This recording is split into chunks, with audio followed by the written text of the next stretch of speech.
Hello and welcome to another Drive-In Double Feature. I'm Ryan. I'm Nathan. And this is the podcast where we talk about 2 movies a week every Tuesday and Thursday. But before we get into anything, we have a Patreon over at patreon.com/drive-in-double-feature-podcast. Just a little area where we have some off-the-cuff conversations, couple of games, maybe a guest, who knows. Just something fun and extra for you patrons out there to support us and that we appreciate you. If you choose not to, that's okay because it does not affect any regular content. But today, we're going to be talking about 1981's The Fan, directed by Ed Bianchi. And I was trying to think of like what would be like a good genre, and it's almost kind of like a giallo, but not really. Kind of this movie, that's a good way to like explain it. This movie has almost an identity crisis. It meets a giallo, it has the slasher horror elements, but it's also kind of just a drama at times, and not like a cheesy goofy one either. It's pretty serious. It has a romance plot in it. What? We'll get into that, but Yeah. Kind of what it is it's crazy stalker is stalking an aging movie star, which is played by Lauren Bacall. Yeah. And she's not Lauren Bacall in the movie, but she's pretty much playing herself. Yeah, like it uses like old images of her and stuff from like stills from older movies that Lauren Bacall was in.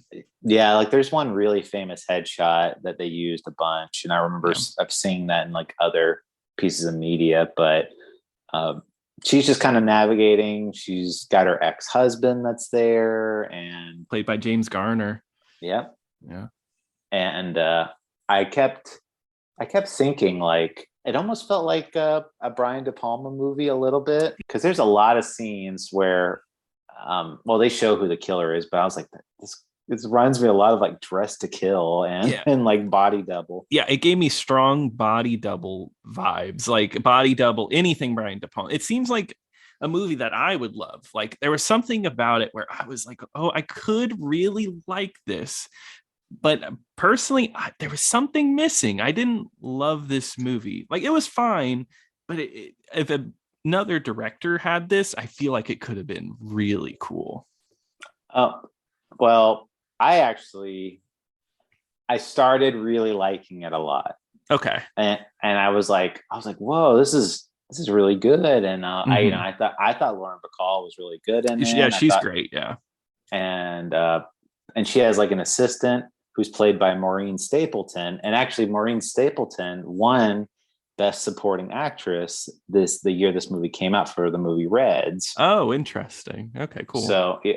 But she has a great dynamic with Lauren Bacall. But like, so what happens is the soccer fan, he's sending all these letters, and at first it kind of starts out like, oh, I'm so in love with you, and I'm gonna, like I just want to meet you, and like and all that. And her assistant's the one replying to all these letters, but she's replying to them as Lauren Bacall, and then I guess eventually the fan realizes that it's the assistant that's been doing it, and then he starts becoming more hostile, and he's like, oh, like this is the woman, like I'm going to start doing something about my love for you. And then he starts stalking like the assistant, and then he brutally assaults the assistant. Now, so this is my biggest issue with the movie, is that there are kind of kills in here, but they are so stupid. Like, yes, like not in a fun, goofy way. And it's just like I'd watch it and be like, huh? Like, yeah, they just weren't satisfying. I don't know. There was something about it. So he assaults the assistant by like slashing her face up with a razor, which is exactly like Dress to Kill. But Dress to Kill did it a million times better. And so he's hacking and slashing up this woman's face with a razor blade. Doesn't kill her. She just leaves her there in the middle of the street. And later in the movie, she comes back and she's totally fine, doesn't have any visible scars on her face or anything. And she's bandaged up in the hospital too, like has a big bandage over her face. Like nothing happened. So I'm just going to spoil all of them because I want to talk about each one. And no, it's fine. So, and then the next one is this guy had taken Lauren Bacall on kind of like he just accompanied her to a party, and I guess like he thought he was like moving in on her or something. But this guy, he jumps into a public swimming pool, and then the killer, and this is in broad daylight too. This is not like this is like a closed off pool or whatever. So he jumps in there, and then the killer jumps in after him in the water when there's all these witnesses. And he just swims underneath the guy and holds up the razor. Like as this guy's swimming, he just gets all cut up like, yeah. And I'm like, how did nobody see that? Nobody saw it. He didn't see who caught him. He didn't see that there's this guy swimming underneath him with a razor blade. And it's weird that nobody saw this, and the assistant gets slashed up in the subway too. And yeah, I mean, there's no like sense of thrill there. You know, he doesn't cover his face or anything, and there's no cops looking for him. I mean, there's a cop looking for him plotline, but nobody connects it to this guy. The fan's played by Michael Biehn, and he gets to go to the theater and all this stuff. He just kind of gets to roam around and do his own thing the whole time. Yeah, they don't ever explain to like how this guy like has a living or anything. I mean, like because he has a job at a record store, and he immediately gets fired. But I do like little moments like that was the stuff like I really liked where he was like he had like this big like he kept like psyching himself up like, oh, I'm gonna tell him off. I'm gonna tell my boss off. I'm gonna tell that girl off that I work with. And they aren't even like bad people, but he's just like has it in his head like these are bad people. And then like at the end, he has like this really like fantasy, like, oh yeah, I told him off, and the whole record store cheered for me, everything. No, I love that. Even though in the scene that you get to see where he goes up to his boss, and his boss just yells at him, and he gets back to work. It's really pathetic. I mean, that's just what it's supposed to show, is that he's pathetic. But question for you, Ryan, is he wrong? Was the fan wrong? I think he was in the right the whole time. To murder all those people? Yeah, for love. He loved Lauren Bacall. I mean, would I do anything for love? No, I wouldn't do that. Oh, nice. Good one. No, No, I'm just kidding. He's totally awful. He's wrong, of course. No, but the thing that I guess that's a little frustrating is that he, like I said, like everybody. So his family knows that he has this obsession with this actress because his sister shows up. Yeah. And his sister's like, we're really worried about you. Like, we only see you when you ask for money. And he's like, can you leave already? I have a really famous actress in here I'm having dinner with. And she's like, hey, like, it was fun when we were kids and like, you know, doing pretend, but this is crazy. Yeah, exactly.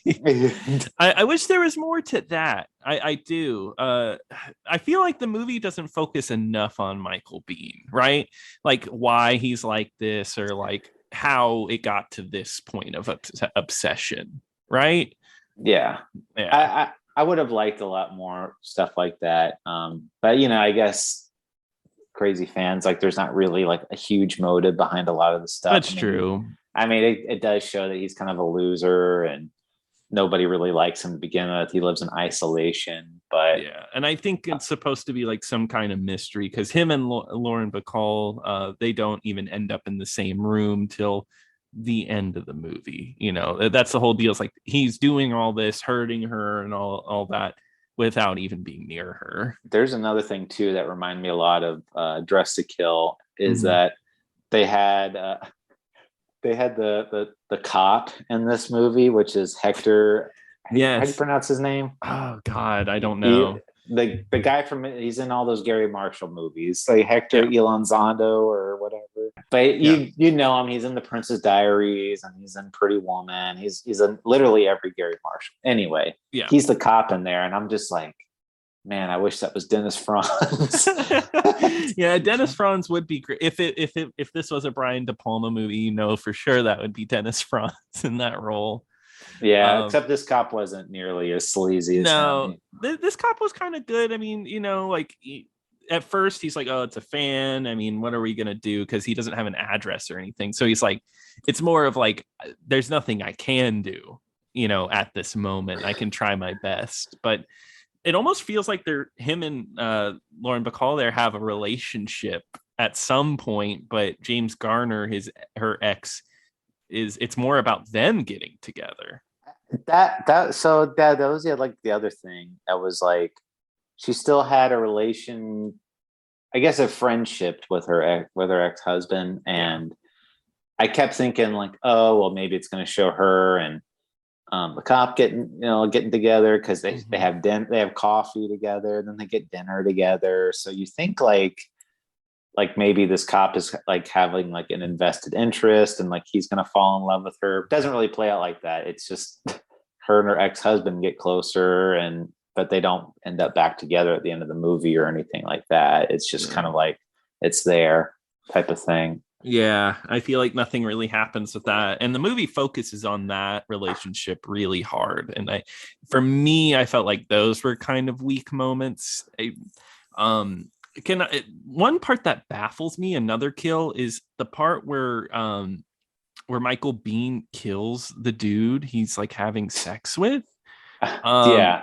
So yeah, I definitely wanted to talk about that one. Go ahead. No, what was the point? Like, it was so like out of left field for me. Well, I get the reason why that happened, but but the reason leading up to it was so convoluted. So he goes to a gay bar, and he's just kind of like, I guess, cruising or whatever you want to call it. Oh, like Al Pacino. Yeah. And he notices this guy, and this guy has like similar features, because at this point in the movie they kind of know who the killer is, and they just haven't found him. So the guy he finds in this gay bar looks kind of like him but not really. And then they go up to the roof of a building. The guy starts giving Michael Biehn a blowjob. You don't see anything, but it's so, and it's not like he lets the guy do it too, which is kind of weird. And then he slices the guy. That's what was weird about it. He could have killed him at like a lot of points, but he was like, I guess I'll try it. I don't know. so he lets the guy give him a blowjob, and then he slices the guy's throat, and then he sets him on fire. Yeah. So the reason why they did that, though, the kill to me was stupid. That, don't get me wrong, but the reasoning they went with is that he was trying to kill himself off. Gotcha. Because he had said in his letter, like, he's like, "Oh, here's my burning body, like, since I can't be with you," type of thing, and that was supposed to give her a false sense of security. Got you. Sorry, yeah, I guess that didn't click to me. It just felt like a random kill to me. It just felt like, I just am going to kill this person. Kind of cuts him in his throat, and I think the close-up on it is really like bad in my opinion. It looks bad, and the thing too that was shocking is like, because at this point the other two kills, they weren't kills. He just sliced them, and then they're like, oh yeah, they're fine. Like, even the other guy in the swimming pool, they're like, oh yeah, he's fine. But but then this guy, he just sets him on fire, and then he sneaks into Lauren Bacall's apartment and then brutally murders that maid.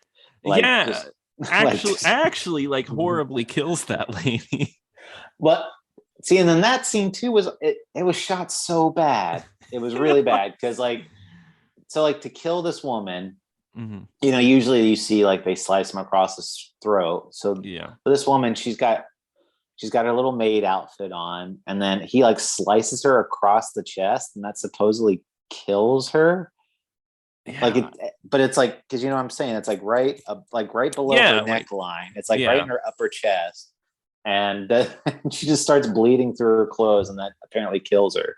Yeah, it's almost like the director like had never done a horror movie or seen one or anything. I mean, this guy, I think this was his first movie, and he's only made like one other movie since. The rest is all TV. He has a long career in TV, but I mean, this movie was definitely like, I mean, people hated it at the time. It was not reviewed well. It didn't make good money. So it definitely was like he got kicked out of Hollywood almost. Well, yeah. So it's kind of like the reason why I think it was so hated at the time, because it, like you said, it got really bad reviews. But I think at the time, because this is about a year removed after John Lennon was killed by Mark David Chapman, and it was so people were like, why are we even showcasing this type of behavior? Like, you know, it was kind of like like too soon type of thing, like a too soon type of vibe. Or like somebody would watch this and be like, oh, I could do that. Why not? You know? Yeah, well, Tyler, that still happens to this day. But yeah, exactly. But I don't know. I don't think it's a terrible movie. No, but I actually, I mean, I'm complaining a lot, but I thought it was fine. You know, it has its issues, but it was never boring. It